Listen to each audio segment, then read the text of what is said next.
দেখেন আমরা যখন কাজ করি যেভাবে টেরের আমরা যে মাপটা নেই, যেভাবে আমরা দাগগুলা দিই, এ হলো আমাদের টেরের যে মাপটা কিভাবে দিতে হয়, কিভাবে নিতে হয়, এ হলো সিস্টেম। তো এই টেরে দেখতেছেন আমরা এখান থেকে আমরা এখানে এই 10 সেন্টি আর কি নিছি। নিচেতে হয় যে নিচে দেখতেছেন, নিচের থেকে এখানে 10 সেন্টি আমরা নিছি।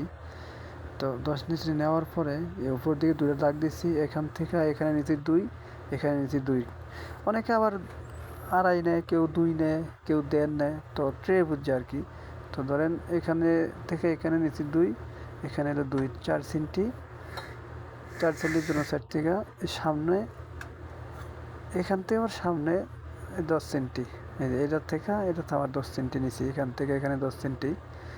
তো এখানেও একটা সেন্টার একটা দাগ দিয়ে দুই সাইডে এইভাবে মার্কার দাগ দিচ্ছি, দেখতেছেন দাগ, দুইটা দাগ, এখানে একটা দাগ, এখানে একটা দাগ, হ্যাঁ এই একটা দাগ, এখানে একটা দাগ। তো সেম দোনো সাইডে দেওয়ার পরে যে উপরে যে অংশটা দেখতেছেন এই অংশটা কাইটা ফালাই দেবো, মানে বাইরের সাইড না, এই মার্কারটা যেতে পর্যন্ত দেওয়া আছে এতটুকু সাইজ উপরে কাইটটা ফালাই দেবো। ফালাই দেওয়ার পরে এখান তো সেম কাইটটা ফালাই দেবো।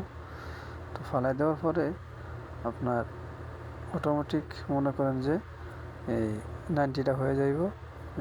কাইটটা ফালাই দেওয়ার পরে মনে করেন দোনো সাইড থেকে সেম নেবো, দোনো সাইড থেকে সেম, এখানে যা দেখতেছেন এখানেও তাই সেম।